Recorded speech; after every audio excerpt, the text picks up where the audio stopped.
Definition of functional malocclusion is a significant difference between CO and CR. And what's the definition of significant? Well, that's where it gets a little fuzzy. I won't go into that. That's, again, another installment.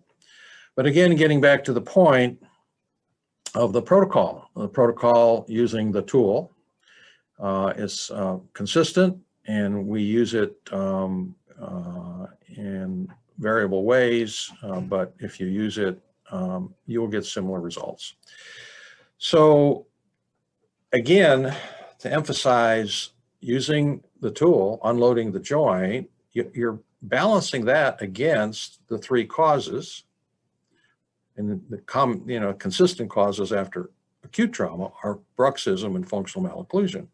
And those two causes you can't get rid of. If you have, without orthodontics or without getting people to quit grinding their teeth, which is impossible, there is no solution to bruxism. People are going to do it.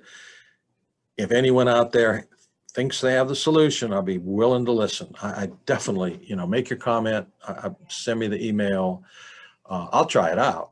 But to my knowledge, in all the patients that I've treated, I have never, ever seen anyone stop the bruxing habit.